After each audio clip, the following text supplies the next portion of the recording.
Good afternoon. Welcome. My name is Brian Gary, and I serve as the chair of the Olathe Chamber of Commerce's Business to Government Advocacy Committee. And it's my honor to moderate today's forum, House District 14 forum here. The Johnson County Public Policy Council, which is comprised of the 10 chambers of commerce in Johnson County, have developed today's questions, focusing on business and community issues. I now want to introduce both of our candidates for House District 14. First, immediately to my left, Charlotte Esau, thank you for being here, and Dennis Miller, thank you both for being here. House District 14 has a northern border of K10, goes south to Herald on the east of K7, and 119th on the west side of K7. The eastern border kind of jigsaws between Renner, Ridgeview, and down through there on the western border, kind of Cedar Creek area. So kind of the area we're looking at here. But again, I want to introduce the candidates a little bit in alphabetical order. The Republican candidate, again, Charlotte Esau, and her husband Keith have called Olathe home for over 30 years, raising 5 children and now enjoying 4 grandchildren here. Charlotte served 9 years on the Commission of Aging, volunteers with the Olathe Public Library, plays flute in the Olathe Civic Band, and has been a volunteer counselor with La Leche League, an organization assisting young mothers. She also finds time to work as a genealogist, helping family and friends research their family histories. Charlotte, thanks for being here. The Democratic candidate, Dennis Miller, grew up in Webster City, Iowa, graduated high school in 1964, and entered the U.S. Air Force at 17. And during 4 years on active duty, he learned electronics and taught those. 2 years worked on avionics systems. After honorably leaving the Air Force, Dennis received his political science degree from University of Northern Iowa. And after marrying his wife, Trish, they moved to Olathe in 1977. Dennis joined the Air Force Reserve. He has been deployed short-term to many countries during his time with the reserves. After 32 years of service, he retired with the Department of the Air Force. And since retiring, he keeps busy with honeydews, spoiling grandkids, volunteering with Meals on Wheels, and working as a dishwasher at Grace United Methodist. Dennis, thank you for joining us as well. Thank you. We're going to start today with 3-minute opening statements from each candidate. We will then have a Q&A session of 1.5 minute each responses from each candidate. And then the conclusion, we'll have a 2-minute final statement from each of you. Due to the time constraints, there are no follow-up questions. There are no formal rebuttal times or audience participation. Please note the candidate speaking order was determined earlier with both candidates here, and we will rotate throughout the program who goes first. So we're going to start with the opening statements here, and each candidate, again, will have 3 minutes to present your opening statement on why you are running for office. And Dennis, you will kick us off. Okay, the reason I ran for office originally is that I thought I had some ideas that were more in tune with District 14. And I had the opportunity to run for state representative, mainly because of the fact that no one else was going to run against Charlotte. They wanted somebody to run against her. And so I said, okay, I would do it.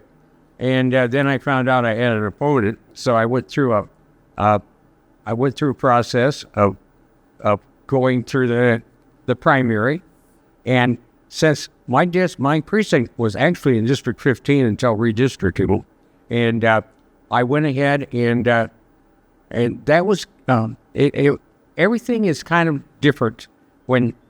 Okay, I didn't know anybody in District 14, so that gave me the opportunity to go around and visit all the registered Democrats, in which I did, and I won the primary, and then so now we were in the race with former Representative Esau, and I went and talked to as many doors as I could, and I got the opinion that perhaps I was on the better side of many issues. That doesn't mean anything about Charlotte. It just means that I think that perhaps I was more in tune with the district, and that's how I won in 2022.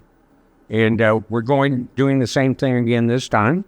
And I think we're closer on a lot of issues than we were last time.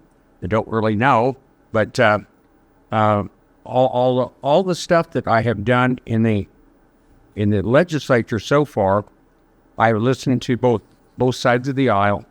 And what we want to do is basically make Kansas a better place to live, a place that we can keep the people in Kansas through tax breaks and that kind of stuff.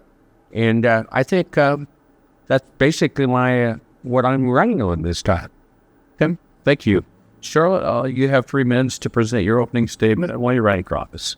Thank you. Thank you to the Olathe Chamber and the Johnson County Public Policy Council for providing this opportunity for you to learn about the candidates and where we stand on the issues that matter to you. As he said, my name is Charlotte Esau, and I'm seeking to represent you in Topeka. My husband and I have been living here in Olathe for almost 4 decades. We have 5 children and 4 grandchildren. They keep us all busy. And we moved here as a young family, as many, many people do. We've raised our children here. We're delighted that our grandchildren are close by, and we came seeking economic opportunity. We had a job option. We built our home near the place where the job was, and we stayed because we put down deep community roots. I want to see this district continue to thrive, both economically and in many other ways, but I want it to be a place that young families want to come and can establish roots and stay here.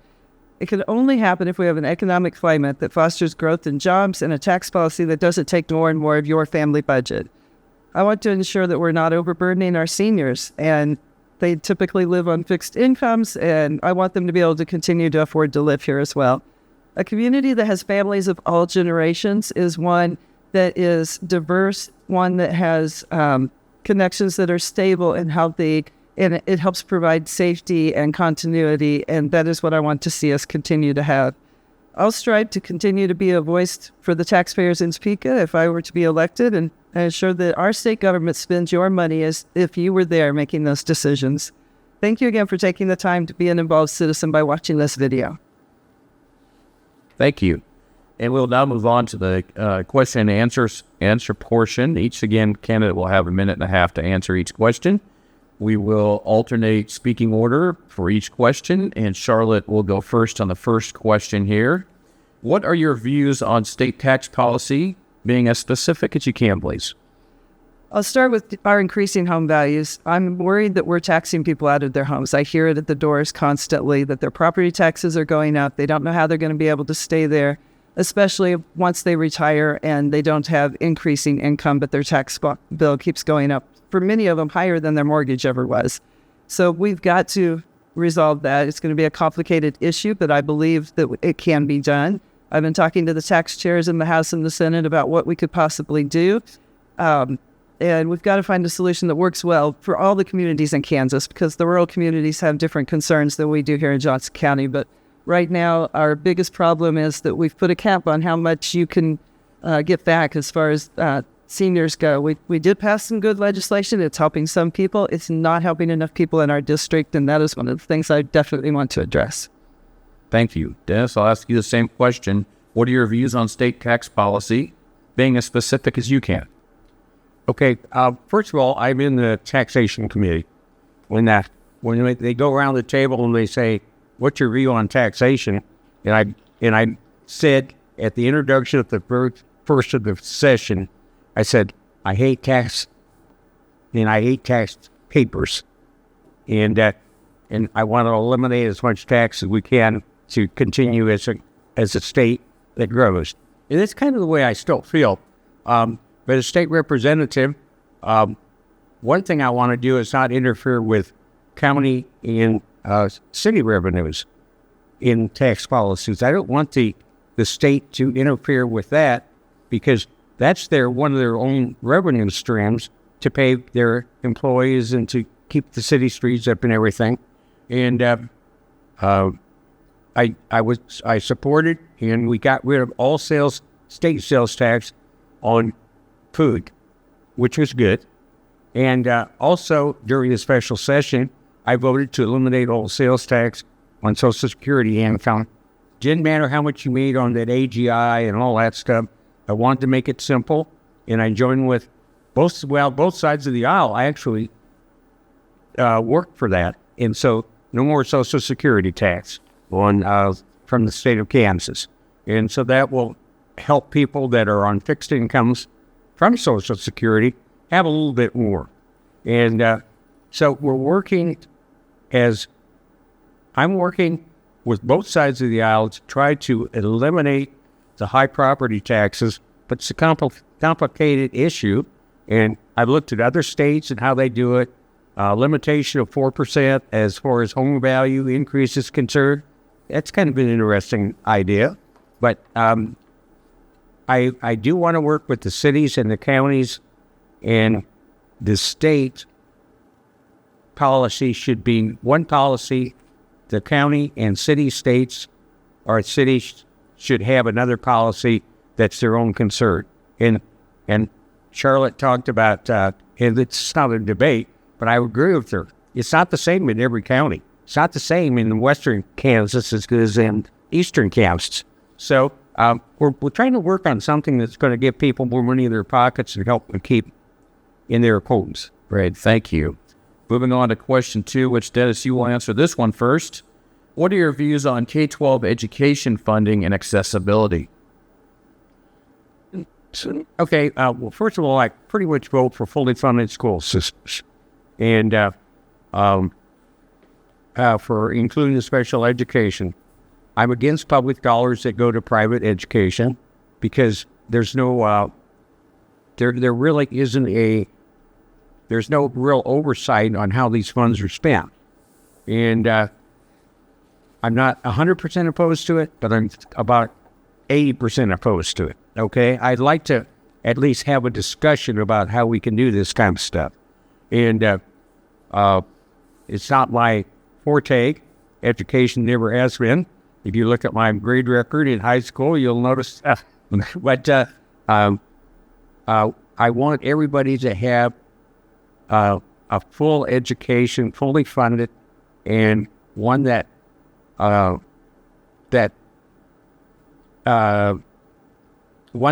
helps people succeed in life after they leave school. And so that's basically my concerns. Thank you. Charlotte, I'll ask you the same question. What are your views on K-12 education funding and accessibility?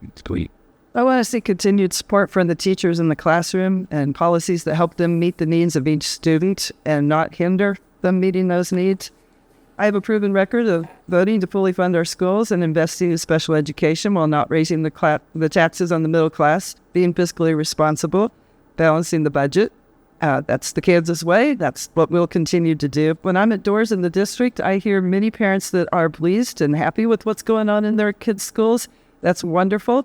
I also run into parents who are concerned that that school that their child is assigned to can't meet their needs, and I don't think the state should hinder them from being able to find a school that is able and has the capacity to accept them, to be able to let them attend there if that's their desire. Other than that, we need to keep our strong schools and do what we can to help them and to improve them.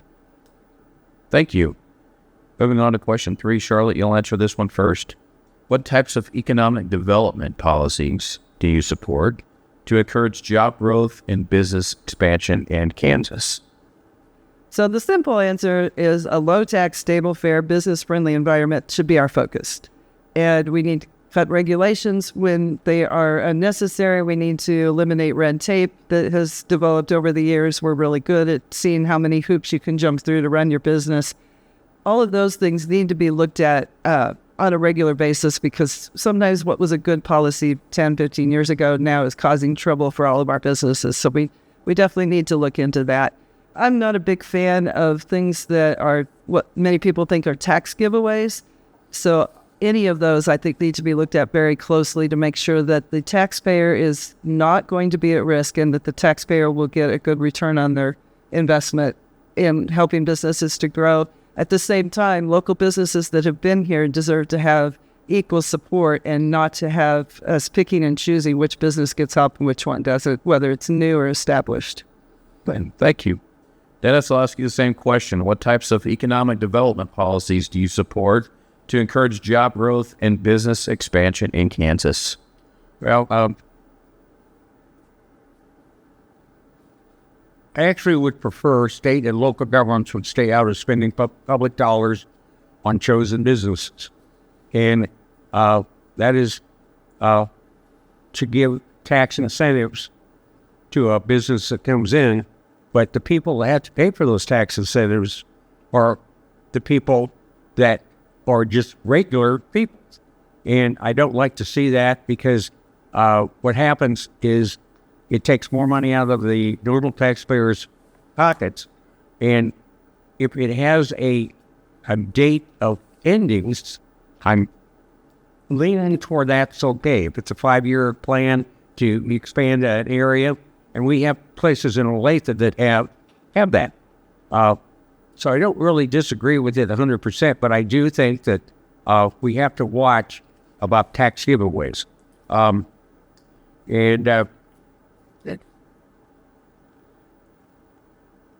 think local government should be the arbitrators of any tax giveaways that the state tries to give, and on different things. Now we have a battery plant that's opening up pretty soon, and there's a lot of money being spent on that.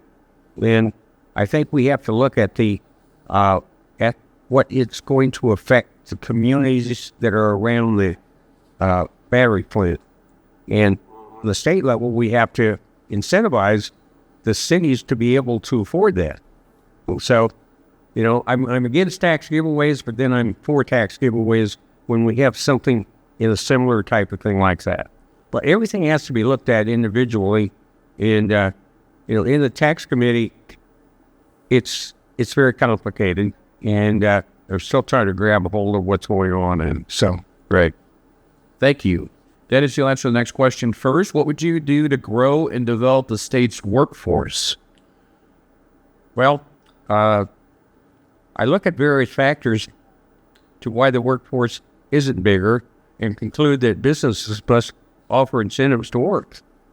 Kansas currently has the federally mandated minimum wage of $7.25 an hour. I think that's too low.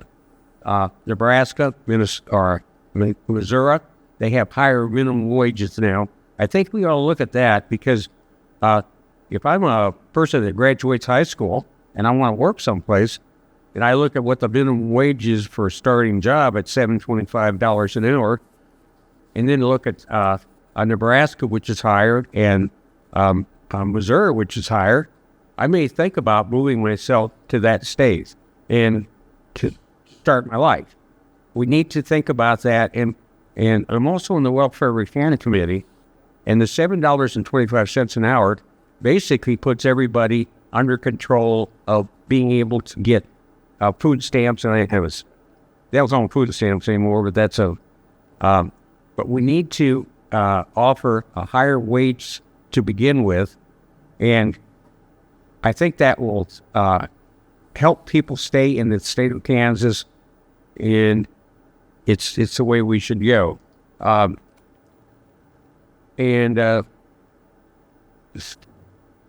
We have to look at other things. Benefits are lacking in many jobs. We must look why people don't want to join the workforce. I think recruitment of industries offering higher wages and benefits is a partial answer. Olathe offers incentives such as great schools, great environmental roads, or great environment as roads, parking, parks, walking paths, and simply put, the bling to bring high-paying industries into the area. And I think the Chamber has done a pretty good job of getting new business in the area that offer higher wages to keep the Kansas people here. Thank you. Charlotte, I'll ask you the same question. What would you do to grow and develop the state's workforce? Well, we need to have tax policies that encourage families to want to live here, to have children. That is one of our problems right now, is our population is dropping, not growing. To provide good educational opportunities and job training, opportunities that fit today's workforce needs, and making sure we have vocational training as part of our high school programs. I'd like to see expansion of some of our new scholarship programs that we have to include more vocational training, because maybe the traditional college track is not right for you, but we need plumbers, we need all kinds of folks that we need out there that we may not be providing them with the same kind of support to be able to go into those fields, and we need more of those folks there.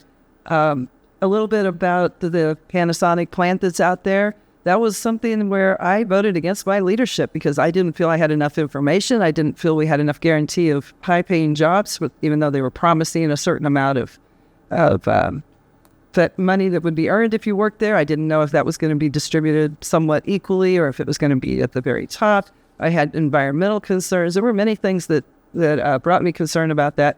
And I hope it's successful. I hope it works really well, that there's no problems, that we have great jobs there, and that it continues to grow things in our area. So that's one area where I think we need to be really careful. The legislature needs to have a full picture of what it is they're voting on when they make those choices. Thank you. All right, moving along, Charlotte, you'll answer this question first. What are your views on the state's role with respect to ensuring access and affordability to post-secondary education? So we've done, as I said, a few things with some of the scholarships, and forgive me that I'm forgetting the fancy names for them, but we create scholarships for certain industries. I think that helps a little bit. We've definitely got to look at are we giving our universities and our community colleges the kind of support we need? I think with some of the changes that the legislature has talked about making with the budget process, I think that might help, because sometimes we tend to get caught up in what makes the news or what we're getting pressure about, and perhaps we haven't been supporting them as well as we should. But overall, I think that we're doing a pretty good job with our universities, and they're doing a good job with recruiting students to come there as well. Thank you. Dennis, I'll ask you the same question. What are your views on the state's role with respect to ensuring access and affordability of post-secondary education? I think that on the state level, they ought to look at Johnson County and how we do things. And I know that Johnson County is not the same as all other communities and counties throughout the state of Kansas, but we have done a good job in allowing people to follow different traits or different paths rather than just getting a degree in accounting, getting a degree in other things like business.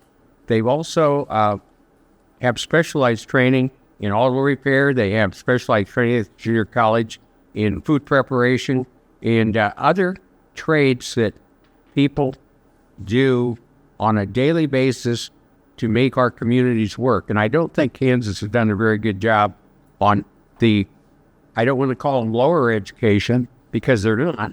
They're needed education. And it's like in electronic technicians, plumbing, carpentry. We have good courses throughout the junior college on that sort of thing. And I would like to see on the state level them looking into that more so than they are doing right. Thank you. Dennis, you'll answer this next question first as well. There's been a lot of discussion about foreign land ownership, as well as purchasing equipment containing foreign manufactured parts. What factors do you consider when you're attempting to balance national security concerns against free enterprise and private property rights? Well, on my comments that I sent to the chamber, I said I'm a big Robert Loving fan, and everything he writes about is conspiracy theories. And I think a lot of what's said right now is what he writes about, and I'm not so sure it's really backed up with actual fact. I think it's more backed up with fear. It's like when the Japanese were interned when World War I or II started, because they were Japanese. Now, there's also cases that are where people will buy a house or an apartment that is close to a military installation, and by close, it's a relative term. One woman bought an apartment in Florida that was 3 miles from a base, and she was in the process of buying it, but the real estate agent was warned that she was a former person from communist China, and that probably wouldn't be a good idea, and that was in Florida. I don't want us to see that go down that route, because first of all, if we have people that are a threat to our security, we have the KBI, we have the FBI, we have Homeland Security that should investigate these people. We shouldn't have a law that just covers ethnic people that come from foreign countries that we don't like. Thank you. Charlotte, I'll ask you the same question.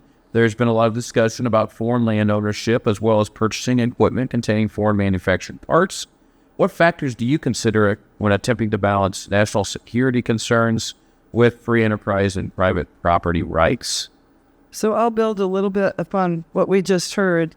I support reasonable policies that are reasonable, that limit or prevent foreign adversaries from having the ability to gain a foothold in our state. I think we need to be careful because property rights are very important. I also think that we can find a middle ground that will prevent, we shouldn't be naive, I'll just say that, because just because something looks fine on the outside doesn't mean that it really is.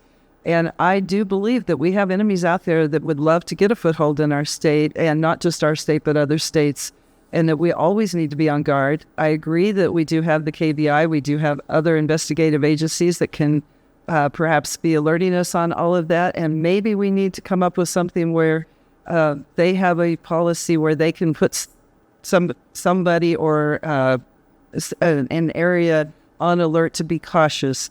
At the same time, of course, we don't want to have, lists where, these people are not acceptable, these people are, simply because of their background or where they came from. So I realize we're having to be really careful to thread the needle to protect private rights and property rights, but I don't think we should be naive that there are foreign adversaries out there that would like to come in here and get a foothold and cause harm to our citizens here in this country.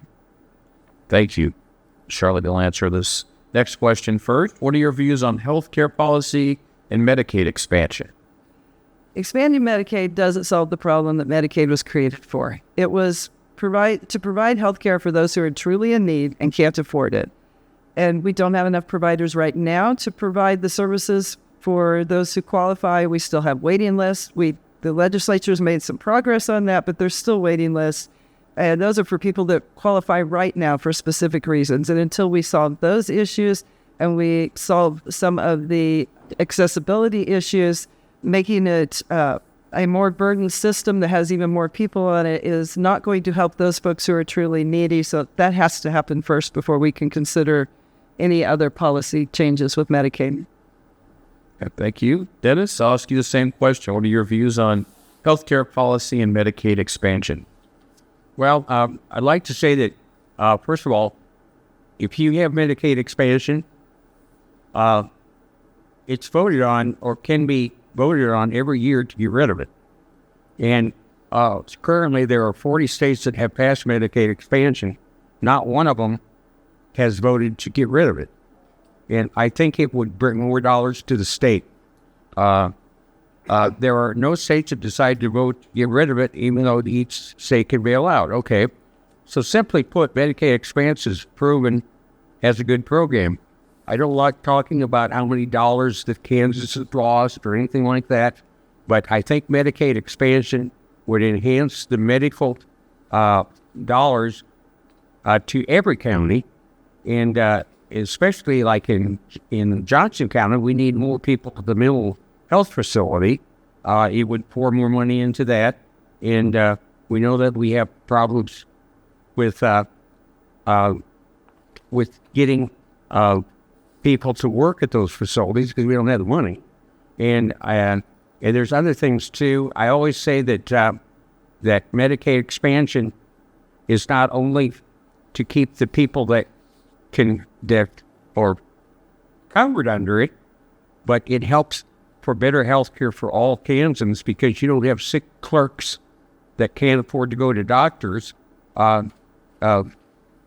shaking your hands, or not shaking your hands, but giving you money back with like viruses in them because they can't afford to go to doctors. And so I'd like to see that expanded for that reason also. But I think it's a good plan, and 40 states have done it, and none have gotten none of it. Thank you. Appreciate that. Dennis, you'll answer our final question first. How the control over decision-making is divided among state legislators and local governments, which includes local school boards, on issues such as taxation, economic development, and education, has been a matter of debate. What are your views on this issue? Well, I think that's that, and I've said this before, my attitude has always been that control of issues should be done at the level closest to the lowest level. I don't think the state should push policies that are against what is needed at the local level, the city level, the county level. We should work for meaning that local school boards are actually elected by constituents in the areas, and so they should be able to control what's going on in their local school districts, and how the funds are allocated. That said, I do understand that the state really has much of the finances are given to entities, but it really doesn't dictate how each cent is allocated.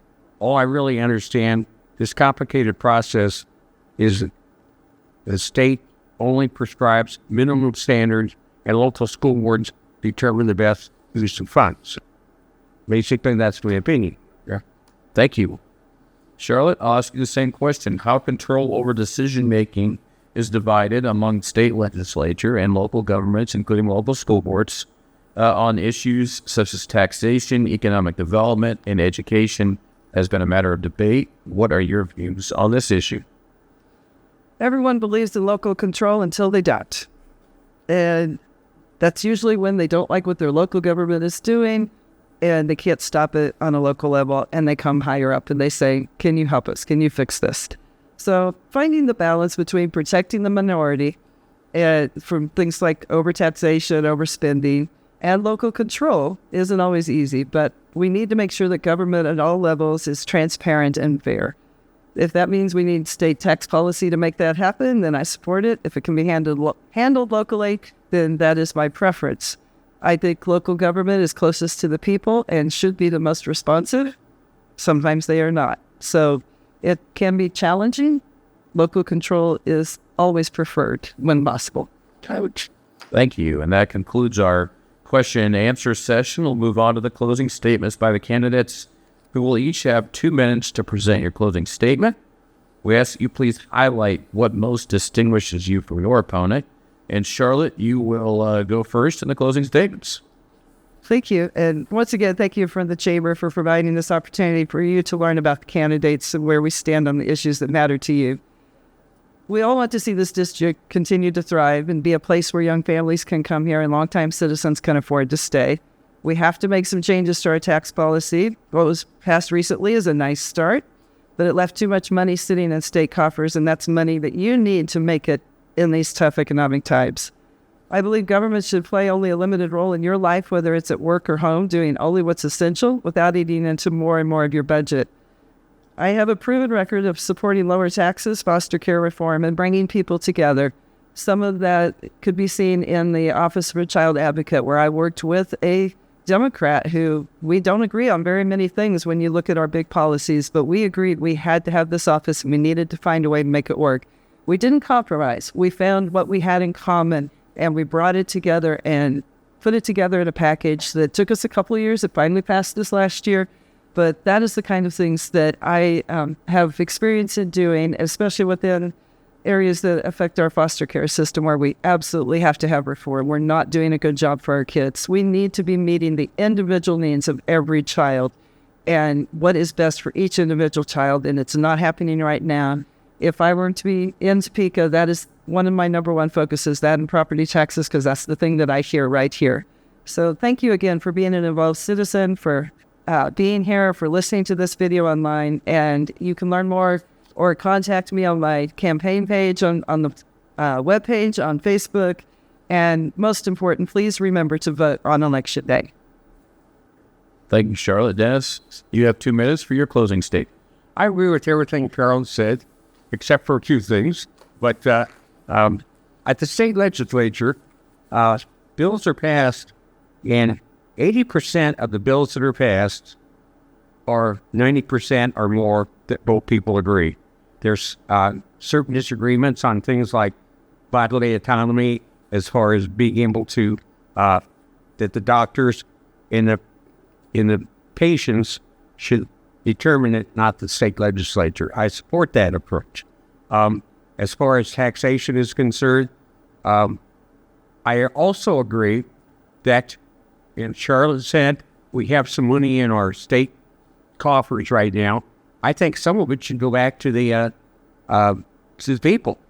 And, when this new session starts, that's one of the things that both sides are going to be working on.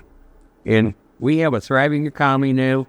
We need to make sure that we have an emergency fund in case we have a recession, because we have certain bills that the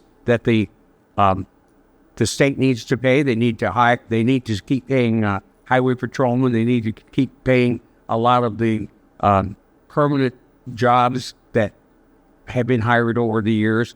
So we don't want to deplete that too much. And I think that's basically what the governor is hesitant about.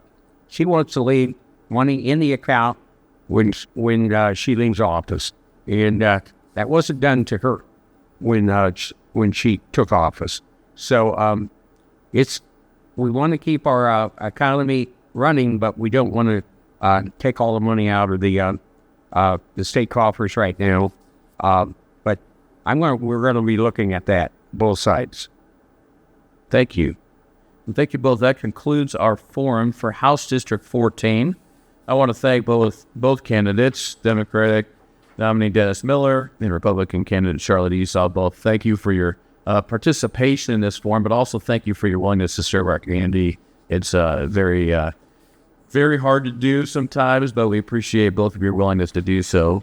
On behalf of the Olathe Chamber of Commerce, thank you to everyone who's taking advantage of this important opportunity to learn about the candidates. For more information about candidates, the video of this, others, candidate forums, advanced voting details, so much information is out there on www.votejoco.com. Please share this voter resource with your friends, your colleagues, family, others who are looking to get more educated about their decisions being made on Election Day. And with that, we are adjourned. Thank you for attending, and thank you for watching.